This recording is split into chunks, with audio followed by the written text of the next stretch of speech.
السلام عليكم ورحمة الله. السلام عليكم ورحمة الله.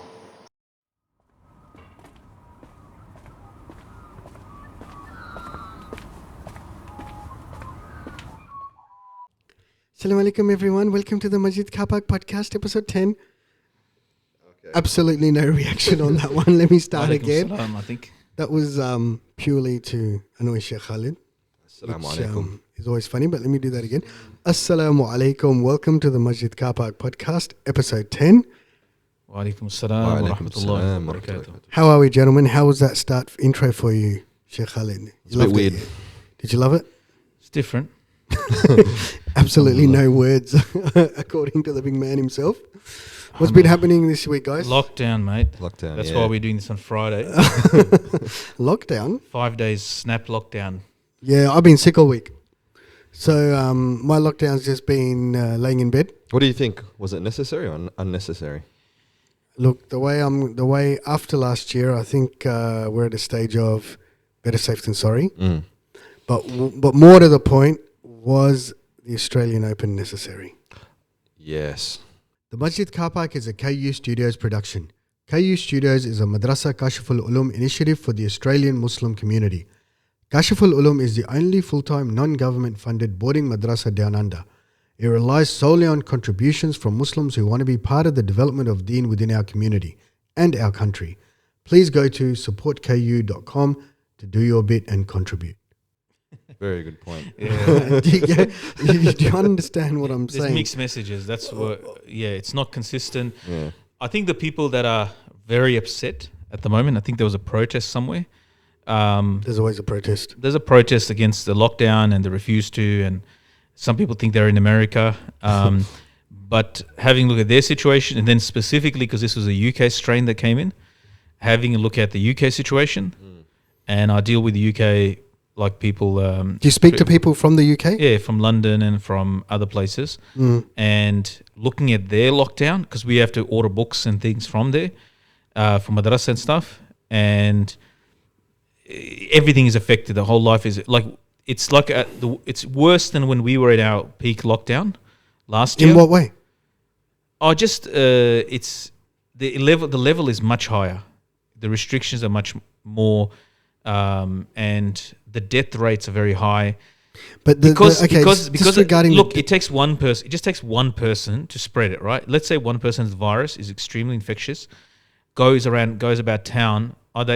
Within a week, that's 1,000. Next week, it's 1,000, and so exponentially. Yep. So when you have that madness, and then the government brings so many restrictions and affects business, like we couldn't travel 5 kilometers, right? That was we had to stay at home. People can't work properly, that we couldn't go to work. So, but looking at, that's all we can do is we can compare it to a country. It's got the same strain of the virus, and where they stuffed it up. And we look at that, okay, well, that's not like every argument against taking precautions, and precautions are specifically in contagious diseases, are there in the Sunnah as well. Okay, but a specific question regarding that. Yep. Are you actually in contact with people in the UK, people that you've spoken to that have had people pass away near them? Yes. So do you know what I mean? Where I'm coming Yeah. from is you've got Yeah. a lot of people saying it's a conspiracy. Where are the death rates? Where are the My uncle passed away in hospitalizations? Pakistan. In Pakistan, passed away from it. So people who are pretending it does exist. Is it like there's various levels to the conspiracy theory? Like for example, the mask thing, right? I find this when I say to the brothers, look, how you can't wear it, it's hard because I can't breathe. Then I said, well, how do doctors work like in a very intense? Yeah, that's very where, true. you need a lot of oxygen for your brain to work, I guess.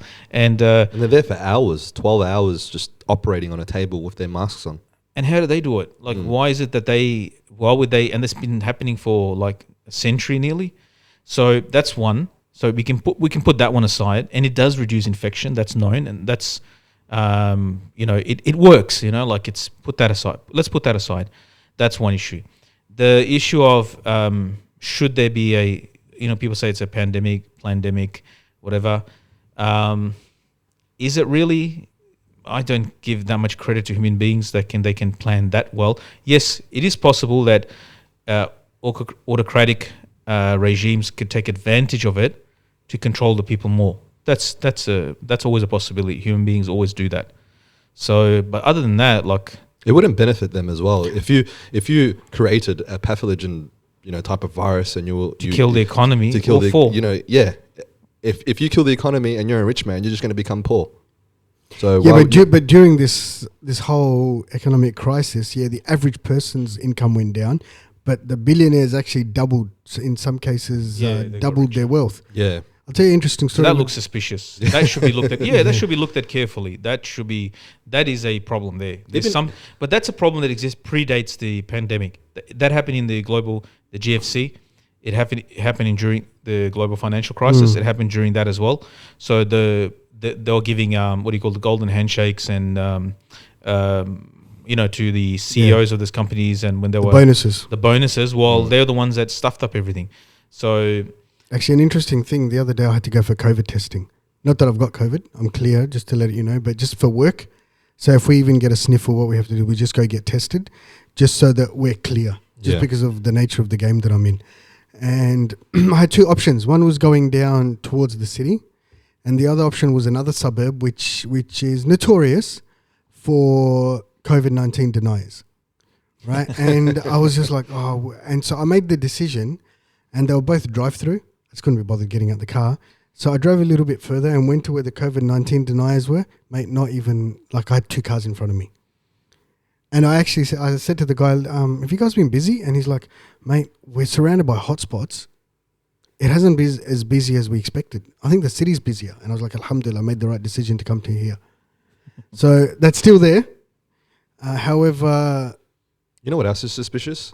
Going back to what Malama was saying, about all these, corporations and big dogs getting a nice kickback. Even with JobKeeper, it was a bit weird, a bit sus that a lot of big corporations in Australia were, claiming these JobKeeper things, and a lot of their execs pay themselves out with nice bonuses, and then you have they made profit, and they made profit as well, and you have like these little mum and dad shops that are, basically struggling, closed, down under, and some of them can't even get JobKeeper. So it's a bit sus. Is it sus, or is it just that the big corporates have accountants or lawyers or people in the know? That's at true. their They have a fingertips? say. They have access. Yeah. They have access to it. to the decision makers, to the government. Yeah. While the average person, how are they going to? Who's going to speak on their behalf?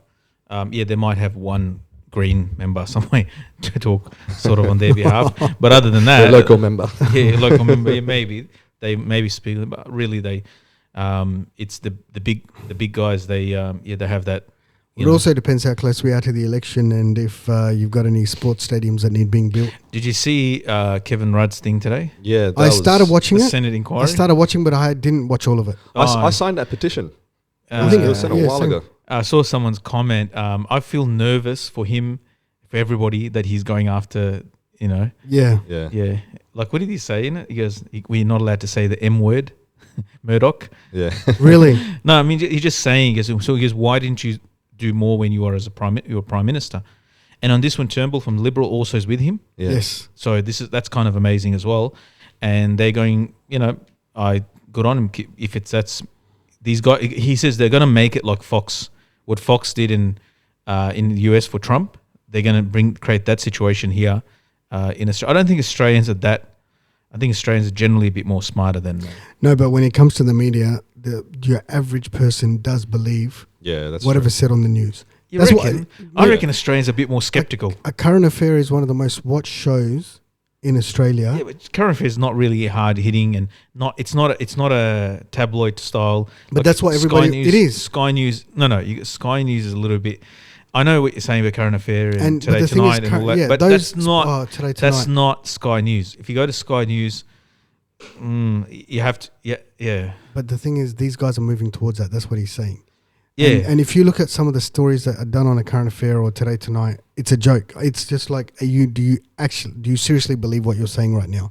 And how can you, as a journalist or even as a presenter, try and I know. I think Australians are generally a little bit better than. Inshallah. I think they're a little bit more sensible Inshallah. than the. He says, Americans are. I think Americans. He says, as we've just had a week of protests from No, the there's a couple. lockdown. No, you had a couple. Look, I'm in the. I live in the western suburbs, and generally, people. I look around at people. Oh, okay, everyone's wearing masks. And I'm sure they keep looking at you as well in the And western they're looking, suburbs. yeah, and they're wearing masks, and okay, everyone follows the rules here. No, that's just around you. Huh? No. This is yesterday. They're just worried. I was in Woolworths yesterday and said, "Oh, okay." This community, you would think they'd be a bit more rebellious. You'll see a guy walking in his lava, Oh, yeah. You know what a lava is? No. So, sarong? Yeah, it's like a lungi, the sarong, Oh, okay. like a islander, Pacific islander. They're actually really cool. If it was a normal thing here, I'd wear it. Is it sunnah? Yeah, man. It looks It's like a it. lungi. It's just another style of lungi dhoti, like in subcontinent. It's more looks like the more subcontinent. But it's they're actually really nice. Yeah, colorful, and like you just see this big guy, huge, small. Yeah. He's walking. All right, just look away. He was walking in this full like arm. Right, they're like, gentle giants, man. They're gentle they giants. are. But it was just the way he was walking, and then he's like, "Yeah, you're wearing a bright orange lava." You know. Yeah. Yeah, he didn't care. But you know where He's wearing his mask. where a lot of Mashallah. actually it's in the eastern suburbs, the very wealthy eastern suburbs, where you've got your housewives. Yeah. They're the ones that are actually full on this pandemic business. Really? And that's a conspiracy theory. The Karens. It would make sense. The Karens. They're just at home, It's bored, intense. nothing to do. The stories that I've heard coming from that way. Just for housewives.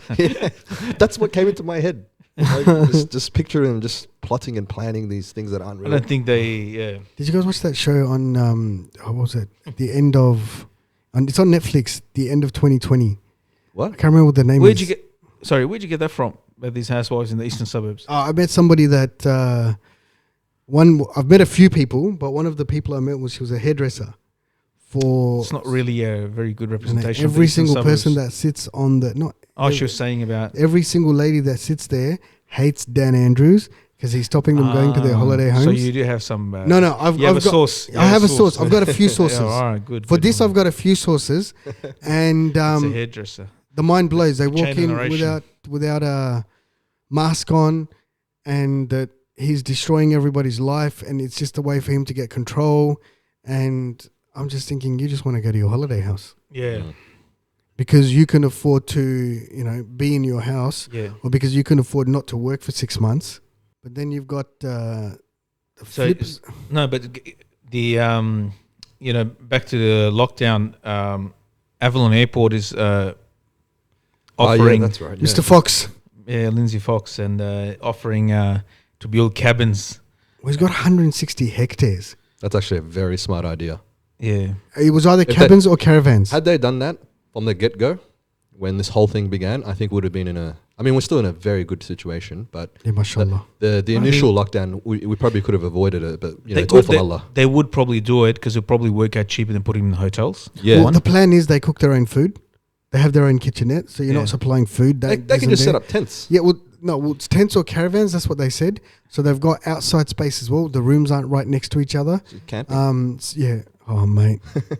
And 14 days of going bush. I wouldn't mind that, actually. It's been a It's long not time. bush. It's you're in Yeah, a. I know, that's not you're in bush. a- No, you're in an he's just- internment. You're in an internment camp. No, he's just reminding me about, it's been a couple of months now. So we haven't been camping since Jan. Oh, yeah. So it's been a little while. But yeah, man, that would have been a good idea at Avalon. But are they still doing it? They're still doing it. They're actually very keen on it. Everybody is actually very, very keen on doing it. Yeah. Because the government is as well. Yeah, they said Just- either they'll pay for it or we'll pay. Obviously, it's a. Oh, he's going to make money. He's going to make a lot of money. But it probably would be cheaper than the holiday hotel quarantine. Well, Yeah, that's for what the he said. government. And they'll charge a flat fee. And they can start bringing all Australians and travel and international students. They can get the economy sort of going again because a lot of money's been lost especially by unis and so forth. So there'll be a push for this. Yeah, university. That'd be quite interesting to see how much money universities have actually lost. Yeah. I reckon there'll be billions, maybe trillions lost once Yeah. all this Oh, is 100%. Yeah, it's But the third. will biggest, it be over? When will it I be think it's over? the third biggest Export market. after agriculture and mining. The third Wow. in Australia's education. So it's a huge amount of money for Australian economy. So They want them. They want them here. Yeah. I mean, if you look at where was I reading? Monash University, which is the biggest university, 100,000 plus students. All the whole student body, including local, international. I think it was $200 million worth of grants or something from the government they get. Wow. I mean, it's like in the hundreds of millions of dollars. That's like one institute. Then you have a look. People wonder, like, okay, how do, like, madrasas there, because we started our madrasa donation drive this week. Yeah, I saw the ad. It was really good. Yeah, it was interesting. Some of the kids were cute, man. You can see the development in confidence as they get older. Yeah. You've got a couple of the younger ones. You can see they're very nervous, but then as you get up to the higher classes, the older ones, that confidence is coming, which was really which was impressive to see. And, like, people wonder how these madrasas, like, they're always asking for donations, whatever. Yeah, the university you went to wasn't for free either. They get massive grants from, multi-million dollars, sometimes billions of grants. That's how you end up studying. You're studying at mercy of the government's tax dollars. Like, do you wish you had $1 million worth of grants? I don't need $1 million. We need 60,000 before Ramadan, and which is our budget, which will just which will be enough for our expenses for the next 2 years, 2021. 60K? 60K? No. But does that include wages? No. This is we already have donors and so forth. Yeah. But we're always a little bit short. Oh, so this is just top up. Yeah. So we'll be around the $350,000 budget. MashaAllah. So and you've got all that from donors? Donors and fee, like a quarter of it, less than a quarter will be fees. The rest is donors. MashaAllah. May Allah reward them, man. That's amazing. Yeah. MashaAllah, when you look at those numbers. Allah reward you when you give as well. I mean, MashaAllah. Inshallah. How much do you need? How many million do you need? We'll talk about that later. I'll get my accountant to give you a call. Yeah.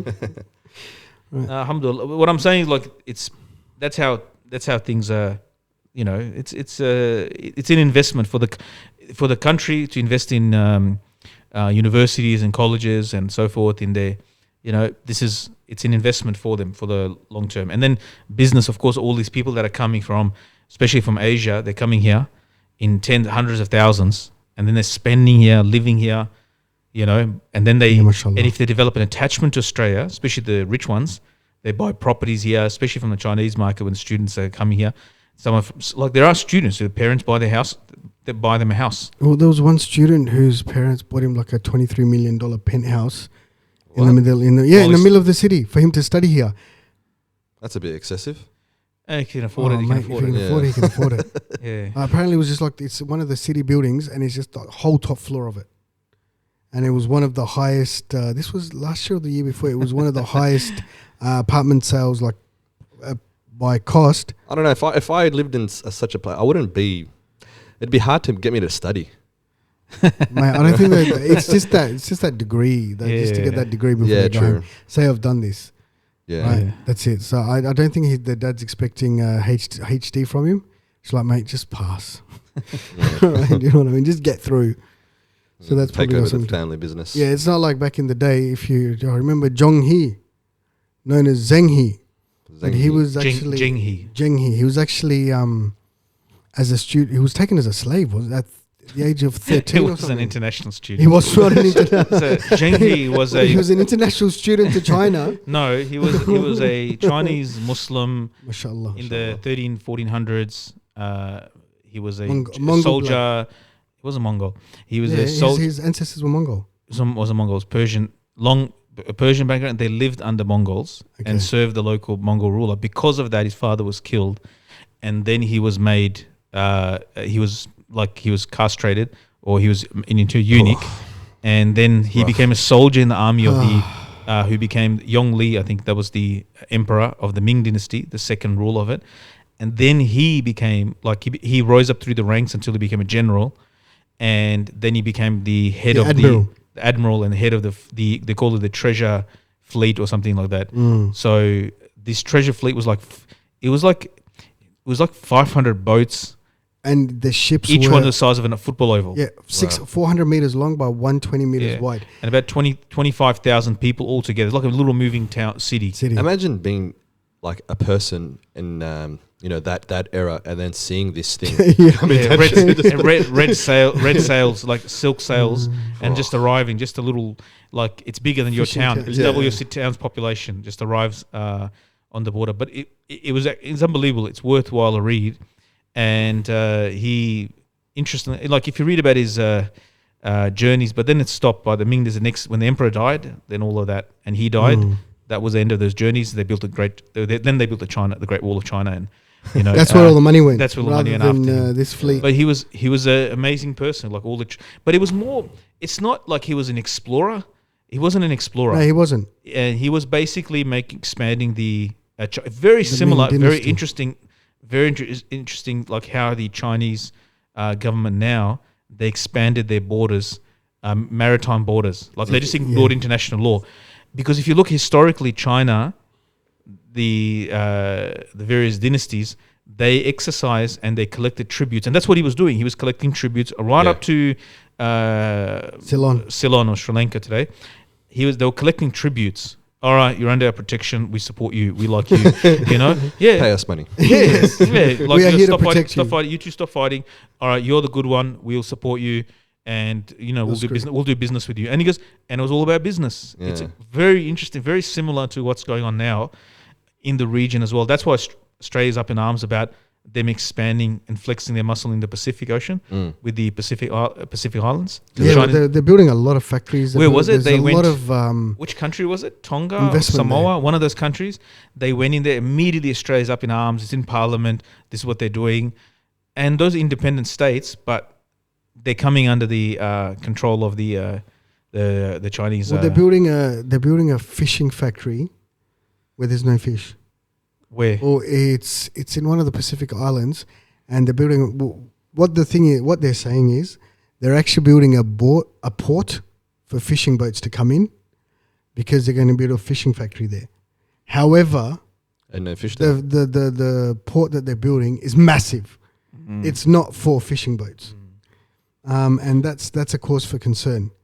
Yeah, the exact tribute. They will have they give loans, massive loans. So those countries will be in debt for long term. That's what's happening in Africa as well. Getting back to Zheng He. So Zheng He, he's an amazing person. Like what he did and how he expanded out and how he went to he took several, and his journey used to take like a year to 2 years. Year to 2 years, yeah.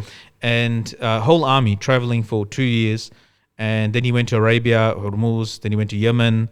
Went right down to Africa, but the African Somalia. He went to Somalia as well. He went even further than that, the Swahili coast. He went right down. Right. Then apparently there's an incident mentioned of him using a cannonball to one chief was rude to them or something. So they just cannonballed from the ship. They cannonballed him, but it was generally like had very good influence, and the Chinese now existing, because among the Indian, Malaysian, Chinese, and all these like in the region, they have a very he's considered like the first sort of expansion of the Chinese community into beyond their traditional homeland. And when they went to Africa, they also took a giraffe back.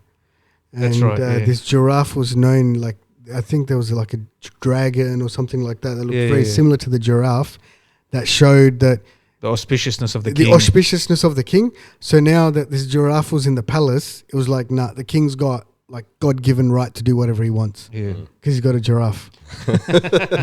Melbourne Zoo's like, Melbourne Zoo's got... It's a sign of our auspiciousness that our podcast also in Melbourne and there's giraffes.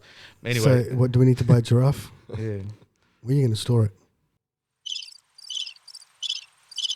But what's happening with, what else? So we got Zheng He. What else is happening with Mr. Trump? Mr. Trump. Haven't heard that name for a little while. Right, he just recently, the impeachment didn't go through. Well, he was impeached, but it wasn't. He was acquitted. Successful, yeah. He was impeached, but it was acquitted. Mate, this guy's going to come out guns blazing in 2024. Oh, he's already the same Republicans that voted to acquit him. He's already thrown them under the bus. Really? Yeah, he went. Already gone. He's already gone against Gun Farrell. Basically, the Republican Party is going to be broken from now on. Yeah. And he will be taking away. They're going to be throwing hurdles, and he's probably going to start another party, most likely. Well, with after 60 million votes in the last election, that'll be a powerhouse. No, but if he splits the vote from the Republican, then they'll be incapable of incapable of mounting it'll split the vote. Yeah, and the Yeah, but Democrats will be do you more think they'll powerful. allow that to happen? I can't imagine that the Well, Republicans. that's the reason why they don't acquit him. But it would have been in their interest if they acquitted him, got rid of him, because he couldn't come. But it's like it's either way. They win, they lose either way. So now they're stuck with him. So he's not going to win again, right? Now they're stuck with him in the party, right? So he implodes the party from the inside, destroys the party from the inside. He splits. The people will move away. The Democrats have 4 years now to work to make sure just that they don't have to do stupid things. They have to just take care of. Just don't make stupid mistakes. And and if he goes outside, he starts another party. Will split the party. So then he will always lose. So it would have been better for them to actually impeach him. But then it's like a double-edged sword, because then if they impeach him, then He's out. But then all these other voters are going to be... They'll go out. They'll lose all these Republicans. Yeah. Yeah, no, but they won't necessarily lose them. They can win them back. How? But right now, The they're Trumpers, completely divided. they're like a cult. Yeah. The way they support him, their blind support of him. So that's. So where do the Republicans go? Where do you think they're going to go now? Oh, he's going to be around for a while. The best thing is if he dies in the next 4 years. For them. Yeah. I mean, but that's probably the best thing that could happen. But probably one of his, kids will probably step into his shoes. They reckon Ivanka Trump, the first female president of the United States. I reckon Yeah, his son-in-law. unless Biden dies and Kamala Harris becomes, Ooh, that would be scary. That'd be a very scary She's a scenario. scary woman. Indian, Well, then you've Indian African American. What a mix. Yeah. Very got. scary You've also mixes. got Mr. Jared Kushner. He's going up he's been nominated for Nobel Peace Prize. No way. Yeah, Oh, for the Middle East, really? for the Middle East. Wow. That guy. But what just- I've noticed about alarm bells. the Nobel Peace Prize in the last few years has just been a joke. That's what I mean. I mean, Aung San Suu Kyi got it. But she did fight for. You have to look at her whole life, right? She was fighting for. This predates the current Rohingya. Yeah, but that doesn't mean it's a peace prize. She was fighting for democracy. You know what I realized? That doesn't mean she bought peace. But she was fighting for the rights of her people and whatever, Yeah, which is but you can see playing out now. Yeah, fighting for the rights of your people is different to doing something that you've contributed to world peace. Yeah, That's the whole thing behind the Nobel Peace Prize. Trying to control or limit a police state is a benefit to the average person of Burma. But she didn't do that. Yeah. Well, she was trying to do it. Hands are tied. I think she's another puppet. Yeah, you can say that. But I mean, that's a sweeping statement. if I you know look at that is her a sweeping record, statement to house make. arrested, jail, all the time, you have to look at that. And what about her record for when she went before the United Nations and saying that what's happening with the Rohingya, it's all fake? Did she say exactly that? Yeah, have a look at her when she's in the United Nations. I mean, when she's before what is it called? The International Court. Because a small African country brought the case against Myanmar. And so she's representing Myanmar and she's basically saying, no, this is not what's happening. And this is a recipient of a Nobel Peace Prize. It's a joke. She can't be that stupid daft to lie in public. Either she's totally it's not that aloof, she's she's stupid. totally away, doesn't have a clue. It's politics. She's just a politician. I remember reading this Yeah, article but on you her. can't do it that publicly. Yeah, you can. I remember reading this article on her. I can't remember the name of the journalist, right? Very interesting. He was saying that, look, everybody's looking at her as this savior of Myanmar and as this absolute peace person that's, fighting for peace and stuff like that. Well, she's not. Yeah. She's actually just a very patriotic person that doesn't care about anyone else except for her country in terms of, okay, we got to get rid of this military rule. That does not mean that she cares about anybody else. So if you've got the Rohingya there, sorry, this is my country. I fought for them. Yep, you guys get killed, bad luck. It's quite I interesting don't to think watch. she said that. Yeah. Well, she didn't say it. She might as well have said it. Yeah. It's reading in between the lines. But my reading of it was that she's in a situation, where she's not even Muslim or nothing to do with us, but it's affecting her decision to make. But she's not really the ultimate when it comes to security issues, which is the issue, whether the Buddhists going against the average Buddhist, going against those extreme Buddhists, right-wing Buddhists, they're going against Muslims and killing and they end up refugees in Bangladesh and so forth. Is that to do with her? No, it's not. or her party. It's not to do with the party. Yeah, but what has she done? Spoken Exactly. So out you're saying against it. now somebody else is doing something. So she is the ruler, or she's actually not the ruler. She's somebody else. She can't be the ruler. She's not allowed to be, right? So she's dealing with a autocratic who's pulling their establishment. They're running the country behind the scene. She's not running the country. She's a puppet, not puppet. She's a figurehead who has managed to get to top because the pressure was so much that they had to allow it. That's correct. It was a release valve for the junta, the military. Then and then she's got a position, and her primary focus is that her society becomes a democratic society, and a small minority. Yeah, it might be bad, and as Muslim for us, it's very bad, and we know these brothers as well from the community personally. But is it? But You know. I mean, But what I'm saying is, did she deserve to win the Nobel Peace Prize? No. Even like when Obama got the Nobel Peace Prize. he didn't Maybe actually. I'm he didn't- digressing. When they gave it to him, he didn't do anything. What did he do? That's my point. And But it's- after he was in power, how No, many? I think he was. how I much think more he was. bombings happened? He was. He was black and he became president of the United States. No. And he said a no, lot of no. nice He things. he said all rolled the right back things. none of the wars that were started by Bush. He started to roll them back. No, he Like didn't. soldiers. No, He no, didn't. no. He went even. He went harder. What he did No was one- He dropped went his hard money. on drone attacks Yeah, and so- all that, but actually on the wars itself, he's the one that pulled out of. He reduced the he did the surge and then back down, and then in Iraq he pulled out. He's the one that pulled out of Iraq. if you look at the death tolls between George Bush and Barack Obama doubled the death tolls in in the wars that America is participating in. So basically, the Nobel Peace Prize doesn't mean anything. It doesn't. To No, me, yeah, well- back in the day, in the past, yes. Sort of like a vague. Oh, we like this guy and That's we it. think he's good. That's it. Whereas the Nobel Peace Prize, the Nobel Science Prize or Mathematics Prize, these type of prizes, they still mean something. Yeah. But when it comes to the Peace Prize, it's a joke. So, I think it's, even within society, I think it's lost its luster or the level. It's still the value they have. prestigious, yeah. Yeah, I mean, like for example, they gave it to, like in Pakistan, they gave it to, what's her name? I think he jointly with somebody else, she gave it to Malala, that child education, Yeah. advocate, whatever. She got shot or whatever. Did she get the Peace Prize? I think so. She got it with joint with two other people. Are we talking about the one that got shot in the head? Yeah. Okay, yep. And but then like you have like in Pakistan, many Pakistani objected to that. Said like she's done nothing, basically did like a write up for BBC or something.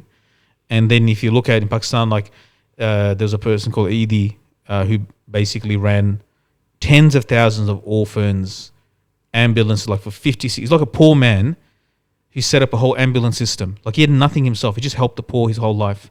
SubhanAllah. And maybe hundreds of thousands of people and tens of thousands of orphans and so forth he took care of with him and his wife and so forth. And he said, like, why would you ignore someone who's done that much service for humanity? I mean, this is my own opinion, but to me, it sounds like they're going for who sells. That's right. Pat on the back and who sells. Yeah, this girl, she got shot in the head by the Taliban. What a story, and she's advocating against the Taliban. Yeah, let's take her on. Whereas there's this poor old man who's feeding orphans and taking care of sick people. Yeah, that's nice, but it sounds a bit boring. Yeah, it is. It doesn't sell the same amount of newspapers. Yeah. Yeah, she's one of ours, and she's like pushing the Western hegemony and views and so forth. Therefore, we'll promote those people, those values. Those who promote those values will promote them. Yeah. Yeah, It's all about the money. there is a bias. Obviously, human beings we'll be biased towards Muslims because we're Muslims. We'll always give the positive, towards, and sometimes even to our own detriment. This is what Maulana Zakaria rahimahullah, I think one book I was reading, he says this, that we don't look at the facts, we just go about emotions. Yeah, subhanallah. And that works against our detriment. We become like, as Muslims, we become like that. It's confusing too. Again, the non-Muslims they're more like someone insults Rasulullah sallallahu alaihi wasallam, Sallallahu alaihi wasallam. and you'll see, in Pakistan, someone will burn a McDonald's. Like that's it doesn't make sense. That's so funny. Yeah, but like they'll attack anything in the West, and that business is probably owned by a Muslim.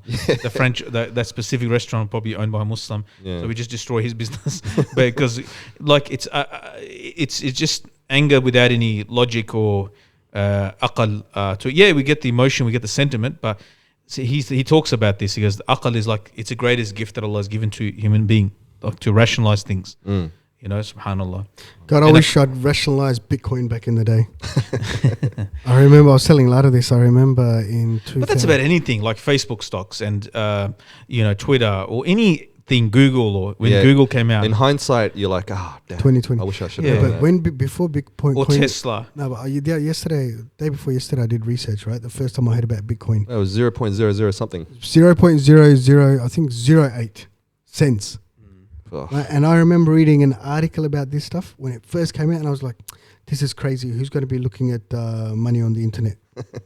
Or something along those We lines. already do that on our phones, and we transfer the way we pay bills. But that's my point on is, BPay imagine if I and- bought $100 back then.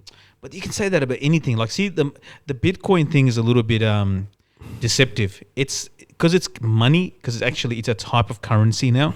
Yeah. So it's like, I should have got it. But that's about any emerging technology, that made it big, right? In It's like hindsight, saying I wish I'd bought 2 houses when the houses were like $500,000. exactly. Or like, But you didn't have $500,000 back Yeah, then exactly. to buy one house. yeah. So you didn't have much. Oh, I bought something, invested it in the Facebook. In the Facebook. In the Facebook or Twitter or in the Google. Instagram. Yeah, exactly. Like I should have bought a share of like Facebook when it once upon a time. So, like we can say that it's an emerging technology, right? So the early adopters, and that's even comes when it comes to people that doing whether it be a podcast or something. Those were early adopters. Of course they have growth. And I was listening to it was a comedian today. I was listening to him and also a group of comedians. They were talking about like 15 years ago.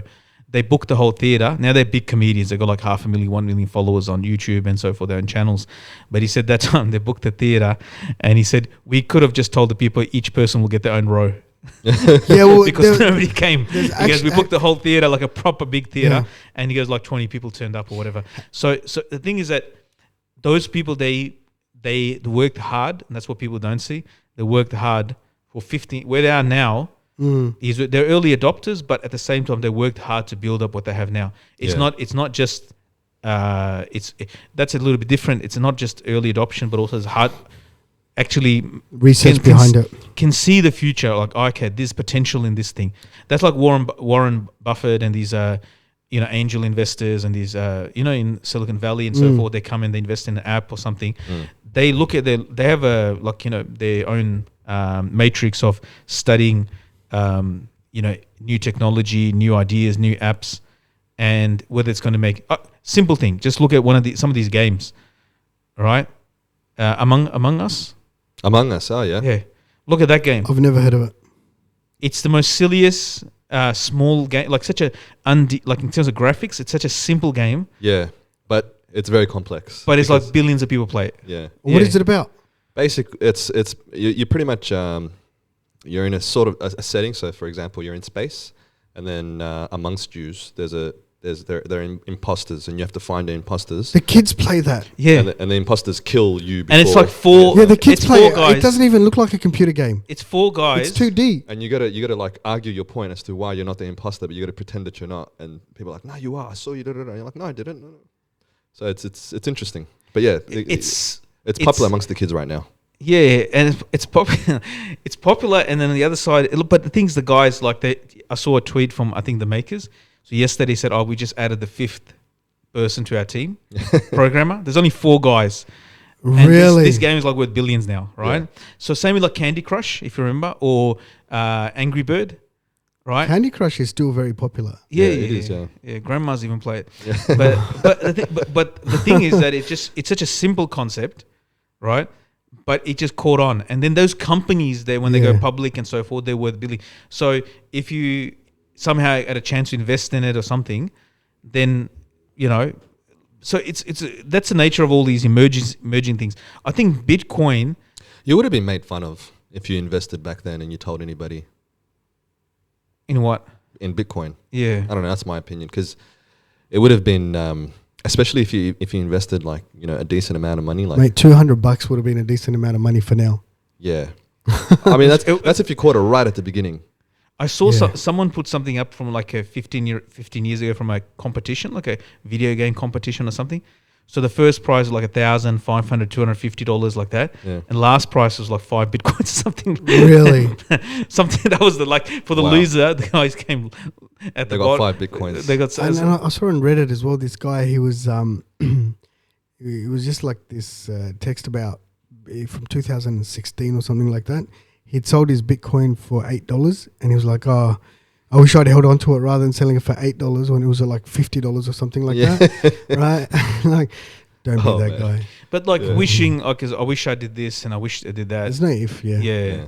Like It just wasn't in our risks. Yeah, That's the best that's way to it. look at it. As Yeah, Muslims. it wasn't. Yeah, like we had to weigh at the time the information that we had and so forth, and you can't project the future, especially with these emerging things. You can try, Yeah. all right, because the And you have to be patient for that long period of time. yeah, Knowing me, which I would have sold when Bitcoin went to $1 going, fuck, I made $80, let's get out of this. yeah. Yeah. So Even the people that were developing Bitcoin were amazed when it reached $1. Really? Yeah, they were like, "What?" They didn't think that this thing would even go to $1. It was more of a let's just see if this thing can be done, and then it could be done, and then it just kept growing and growing and growing. Where it went from a $1 million market cap, then $1 billion market cap, and then Now we're at $62,000, $63,000 per coin. yeah, like $100 billion market cap, which is crazy. It's $100 billion, more than $100 billion circulating just in Bitcoin, not cryptocurrency, just Bitcoin. Subhanallah. Yeah. It's mind blowing. The figures are mind blowing. I think if you regret, then you have to look at people regret that. Oh, I missed out. Yeah. Those that do regret, I said, put your mind at ease. There's like in the last 25 years, there's been like 1,000 different technologies that come and gone, Yeah. and succeeded and become like. And There's always an opportunity. You've Look at just got to Nokia. know to look at it. What about Nokia? You guys remember Nokia? yeah, I reckon Nokia will make a comeback. it's making a comeback. Is it really? Yeah. I don't think they're making phones anymore though. They have leased their license. Like what happens? There's another company. I forgot the name of it. Chaos. They made a new. Like they've taken the old Nokias. Yeah. I bought one. the banana phone, the little one. Yeah. Yeah. So they've Do they work? Actual phones? they're making new ones of the old phones, like 8110. So actually, I think 8110. 8110. Yeah.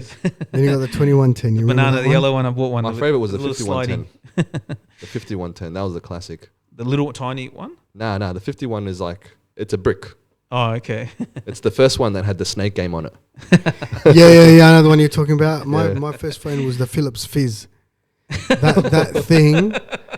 That thing was so your normal smartphone now, Yeah. twice the thickness, and a lot bigger than that, right? And I remember I used to work at Dick Smith Electronics, and I used to sell it. I'd put it in my top pocket, be like, "Look at it," because there used to be the brick phones before. I don't even know it's there. Meanwhile, my pocket's hanging down around my stomach. It's like it's so small, you don't even know it's there. Right? I remember those ones, but the smallest phone I've ever seen was this Panasonic phone. And I kid you not, so you got your glasses, it was the size of one of the lenses. I don't know if you remember it. I can't remember the exact. It was a tiny Panasonic phone. No, I don't remember. It was really average as well. But it's just interesting what you were saying, Malana, how like all these companies that were well established and, you'd think they'll last, but then, here comes a new player Lies like Apple different and it's just plans. gone. Well, look at Apple. Where first it was up, then it went all the way down. Everybody thought Apple was out. There's no future left for Apple, and then along comes the iPod. Yeah. The iPod saved them. The iPod was the breakthrough for them. And then you have Samsung who makes washing machines. Do you think something like that will happen to Bitcoin? Like another cryptocurrency will come and offer whatever Bitcoin's offering, but then something else, and it'll just It depends. take all that It can't. market cap. But so much investment has happened into Bitcoin by so many major players. They can't allow it to fail because we're talking about billions of dollars wiped off government balance sheets, big investment houses balance sheets, big banks balance sheets. How can they allow that to Tesla. happen? You can buy Tesla cars now. in Bitcoin. Yeah, he invested what 1.9 1.9 billion into Bitcoin, which is insane. Yeah. But I looked at it a few years ago from the Islamic perspective, just to understand the some big ulama, but like there is a complexity to it which requires a certain level of genius to understand actually what's happening behind it, because that's the ulama who keep digging at it. Imam Mufti Taqi Usmani said he looked at it for 2 years or something, and he said that I still can't, because you need to be really to understand it, cryptographer. You can understand it superficially, but to actually understand what's like blockchain and all the, like you can go on YouTube and find videos, there's pages and books written on it, but to really grasp it, there is a level of genius required to understand it from a cryptography, because that's what's actually involved in it. But I saw there's a guy named Matthews. He's based in Indonesia, Muslim guy. I read an article of his, and he actually, subhanallah, he said from a Islamic perspective, there are two things in it that makes it more halal than more halal than normal money. What we call like a fiat currency, like normal money, like cash, plastic or paper money that we use around the world. He said that it's halal in two different ways, because one is that you come out of the international banking, the riba-based banking system. Subhanallah. Because once the money, the value of the money or the money is in Bitcoin, it's out of the banking system. Yeah, no more riba. And that's part of the problem, because you can do illegal transactions and drugs and so forth in it as well. So it's hard to keep a track. That's what happened to Kia. Is that why you're looking for Bitcoin, Malana? Bit of extra money on the side. Have you guys heard what happened to Kia? You know, the motoring company? No. They got their malware and, you know, all their systems got hijacked by these what are they called? Hackers. This hacker group. I forget their name. They actually are well known, and they Anonymous? No. These guys are actual hackers, not just... They steal. You know. Okay. And they demanded 2004, I think 2,500 Bitcoins. Wow. Which is about 20 mil right now. So, but they want it to be paid in Bitcoin. In Bitcoin, yeah. You can't trace it. You can't trace it. That's really interesting. Yeah, that happened. So there is that legal thing of money going across borders and all that sort of stuff, which they want to, the governments. Yeah, but can't the government trace where they sent it to, or the wallet they sent it to? Nah, because the wallet, right? So your crypto and the wallet both have an address, and the addresses are encrypted.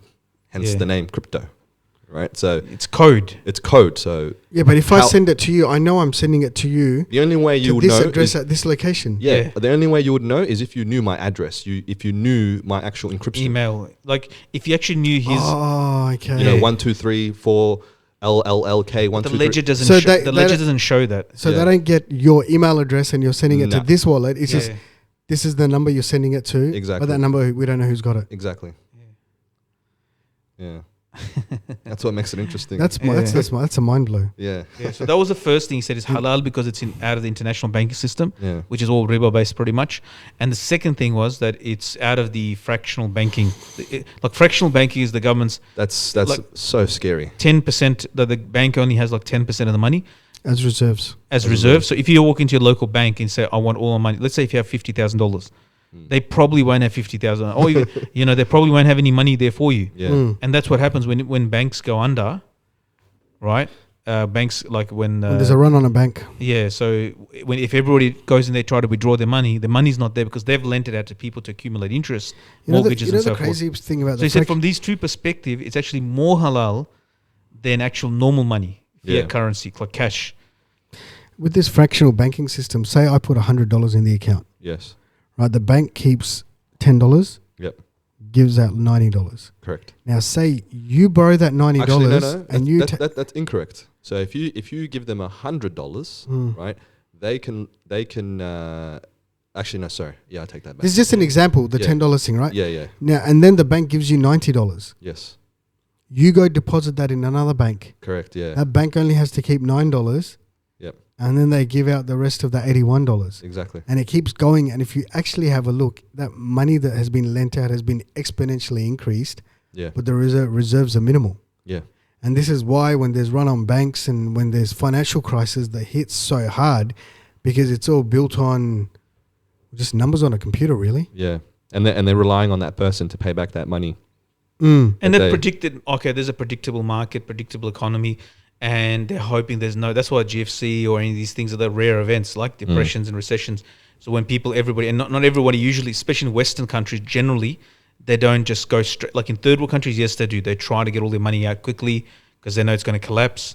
But here, generally, people have a trust. There's a trust created, of the system, of the banking system. Okay, you still will have your money. Like we used to it. That's what we used to last 70. I think in the 1980s happened. Was it the pyramid scheme or something like that? That was the last time. Yeah, it was actually a Commonwealth Bank. No, Onecoin was last year. The year before last. OneCoin. Let's talk about OneCoin. Why are people so dumb for it? Like when it comes to Ponzi. Okay, that was a bit harsh. I don't think it's that people are get dumb. rich quick. It's like Nigerian prince stuff. Come on, man. Like how many Nigerian princes are there? Like you guys got to. Just letting you know, No, but I guys, don't think I'm actually a Nigerian prince. I'm not Oromo. Here we go. How much money do you want to get get the rest of your wealth out of that police station that's in? No, I don't think that's the people are dumb. It's just people that People just want to be. they want just greedy. to be well off. Not just Yeah. greedy. They just want to be comfortable. They don't want to have the it's stresses greed. of life. It's greed. You want more money. Well, you don't want the stresses of life. Yeah, it's So greed. you're trying. Yeah, but there was still work put That's into what they it. tap into. It's the Yeah, but I underlining. think calling people dumb for that is If you're incorrect. falling for Nigerian prince in 2021, you're dumb. What are you talking about? How many people in Australia are falling for these tax scammers? Yeah, how can you be dumb about that? Dude, that one I understand, but there's a lot of people that are just naive that don't This have is that Alan knowledge. calling from tax office. You'll be arrested if you don't. Come on, man. Like I've had If you don't I've had go like buy me five, an Apple five- iPod card. five- Was it Apple card? 5 calls in the last 2 years. I've had 3 calls in the last 2 days. Oh, what, the tax one? The tax one. You'll So be now I arrested. just answer it and have a chat. Yeah. Like I'm actually serious. I just Yeah. answer it. I'm like, yeah, hey, do you know what you're doing is really wrong? Like it's zulum, it'll come back to you. And because they're usually Indian news, karma is going to smash you in the face, right? And then, no, sir, what are you talking, sir? I'm just doing my job from the tax office. Yeah. I'm like, no, you're not, mate. It's interesting. What Imagine that lady. Like, how would the OneCoin? What was her name? The OneCoin lady? Uh, Natasha? No, Ruja. Some Russian lady. is she No, Russian? Bulgarian. Bulgarian. Oh, okay. Bulgarian. That even tells you, like, oh, please stay away. Eastern European. Come on, man. Like, she's disappeared, huh? Yeah, She's just gone. took all With these what, how many people's And money. there's millions? people in Melbourne that were promoting it as well. It was you know? everywhere. Yeah, but is that a confirmed Ponzi scheme now? It's gone. The money's gone. The money's gone. The money's gone, but the story is still ongoing because The people want to make movie out of it and Yeah. stuff now. Well, they want to make money. Well, The- the thing is, people are looking for money. A lot of people lost a lot of money. Yeah. Yeah. There was That's- one, I think it's like a group, like family group or something. They lost like £250,000 in the UK. And yeah. A lot of people introduced their friends into it, their family members into it, said, you're Yeah. going to kill it. This is why I tell, Don't like, miss out. I tell some friends call me. So they're like teachers or they qadis or imams. I said, brother, like, go seek in dunya outside of the Muslim community. Like, go make money and work hard and, do business and whatever. It's all halal. Like, if business is not haram. But don't do it through your position as an imam. That integrity of you as an imam is very, very important. Yeah, but do you get many calls about get-rich-quick schemes? From what? People, Muslims. No, Or I'm just talking general? about like if you are part of the because if you're an imam or you're a teacher or you have influential position in the Muslim community, we got small communities, a few hundred, maybe to 1,000. You shouldn't use that position to make money. to be the guy who's trying to bring them into a pyramid scheme. Put it Why, that why way. did you try and sign me up to Enway the other day? Yeah. Oh, no, What there's was been the other? What's the other one? Nutrimedics. Nutrimedics. There's the other That one. was huge. No, the Shake. What's it called? Yeah, Herbalife. Nutrimedics. Oh, Herbalife. Herbalife. Herbalife. They were basically just uppers and downers. Yeah, MLMs, like multi-level marketing But stuff. people did make money off them. Yeah. But, there are fatwas and so forth. Ulama can go look at them. The point being, like, it ruins those involved in dawah organizations. I've told the brothers, I said, listen, there was the other one, the electricity one. There was one as well, ACN. Or, Yeah, ACN. ACN. I had a few calls about there's those all guys. there's all these, like, if your connection and relation with the people in the masjid is based on a religious duty and dawah and khidmat of deen, don't use it for personal enrichment. Yeah, I always find it very difficult. Like even when whatever I'm doing for myself, and I always get people like, or someone tells me like, so many people, just contact your network, tell all these guys about it. I go, I can't bring Yeah. myself to do it, because even if it's a legit business, to say, listen, this is what I'm doing, because I feel like I'm impacting anything else, any other relationship that I have with them, Yeah, it's dunya. and turning it into a business transaction. The hadith says, that the angels, when they say that, one of the people that Allah loves, an announcement is made in their favor, is the person they meet and separate for the sake of Allah. Why they meet is for the sake of Allah. It's separate for the sake of Allah. Like, there's no other ulterior motive that comes into it. And when you start bringing business, it's not even a business. It's a get rich quick scheme. And this is like, because it plays on our greed, right? Naivety, greed, and so forth. Those who do business, they know. They stay away from this stuff. They don't really get into stuff. Those who have money, they don't do this sort of stuff. Those who don't, they try to we fall prey to it. It's the I call it the Achilles heel of the imam and the sheikh and the mullah. Really? Yeah. Sheikhs and imams get into this? Yeah, because they're human, man. Yeah, I know. I get that. It's not that, because on one side they got so many responsibilities. They do have an influential position, but then financially they might not be so well off. And it's tempting. It's tempting to be you've sort of, here's a quick way to do business, like a quick turnaround, and not a big investment, but you don't realize that. So they come from a good place. It's just that they've got no idea. It might be out of desperation. Yeah. It might be out of desperation. It might be out of not want to be poor or just make ends meet for the rest of your life. So yeah, it's hard, but like, especially for those who have not just alims and imams, but like teachers or in committees and so forth, people have anyone with a position of influence. Yeah, and especially, and that's based on deen. The relationship is on deen. You can't compromise that. Yeah, but if say somebody did put someone onto a Onecoin scheme or something like that, or a Ponzi scheme, then it'd be very hard to come back from that. What was Onecoin? Was it like a was it a Lata, this one's you, brother. What is it, currency or? Well, they tried to. I think it was a cryptocurrency, or tried to be a cryptocurrency. But the red lights for me was that people were buying and selling Onecoin within the market of Onecoin. Like, they weren't actually. Onecoin was never went live. It was never in an exchange where other coins are also traded. But was it meant to go on an exchange where other coins were traded? Yeah, every so they had a date. I remember researching, their date of when they're going to pretty much bring out the ICOs, which is initial coin offerings, and the dates just kept moving up and up and up and up until the lady eventually disappeared. Yeah, she disappeared. Yeah, so I remember when someone was trying to tell me to buy it, they were like, "Okay, buy it. You want to buy it now before."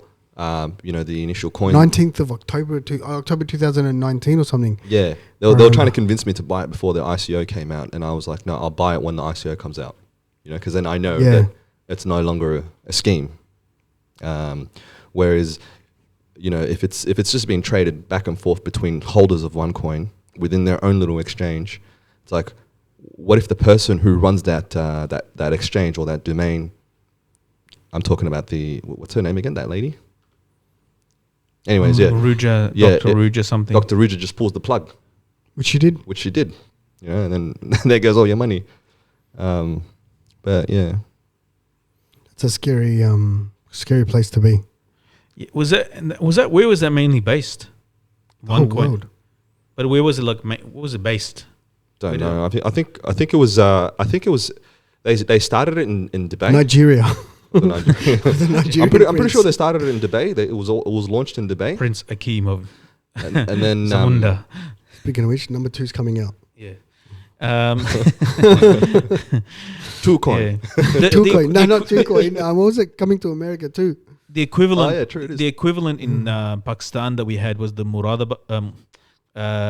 What do you call it? The Mudaraba scheme. So Mudaraba is actually a real Sharia translation, but they created this scandal and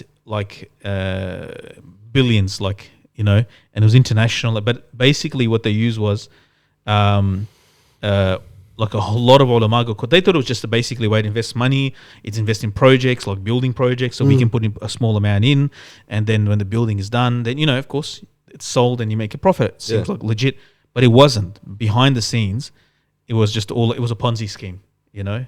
Oh. Yeah, and the sad thing was there's a lot of ulama involved in as well, you know. Yeah. So there is because my teachers told me about, like, you know, there was privy to some information of this stuff, so they told me like to be careful with these type of things that come up.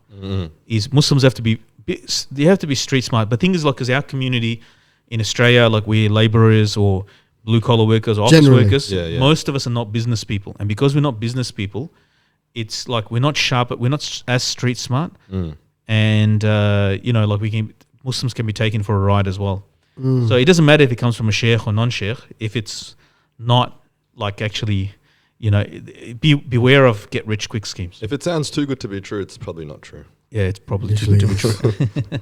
Yeah, exactly. Oh, speaking of too good to be true, how's the pigeon? I don't know why that came into my head. You're not going to talk about it. Oh, mate. Have you given a name to it? No, I just call him my friend.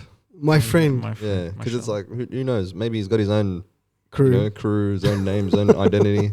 Here I am just imposing my ideas on him. Oh, no, so woke, man. I was just about to say that. That's so it's woke. A pigeon. You know, your colonial identity. Enslaving. Give him a slave name. Pigeon X. Pigeon X. Brother X. Any updates on this one? I didn't land on Lata's balcony. Little balcony landed right on top of me. I hope you know about that. It's a Malcolm X speech. Yeah. We didn't land on Plymouth Rock. Plymouth Rock landed on top of us. But anyway. Is he landing on the balcony? Yeah. He still does the same visits: breakfast, lunch, dinner. Have you moved forward yet? We need to move forward here. Yeah, you gotta develop this relationship. No, he sits like really close to me. Sometimes he sits on the chair. So it's personally me. I don't want to touch him because I don't know if he's got diseases or anything. They are flying rats. Like he's a wild bird. It's like it's not just wild. wild. Wash your hands afterwards. Disinfect. No, those pigeons, city pigeons, they are pretty disgusting. Yeah, so that's so I didn't want to touch him, but he's fairly. You guys are being so judgmental to this pigeon. If you slaughter it, then you have to cook it like at a very high temperature, you know, to kill all the. Yeah, but I don't think your intention wasn't. Right. No, there's one uncle in our area. He set up a trap because this is in suburbs in Melbourne. In Doncaster?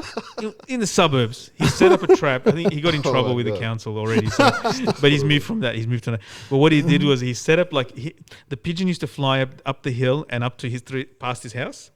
So he actually he put a net there. So he used to catch pigeons and eat them. In the net. He actually set up a proper, like, good on him. But anyway, he got in trouble for his illegal, so you can't. I wonder why. Can't eat pigeons in Australia. Well, you can. You just got to breed them yourself, I suppose. Yeah.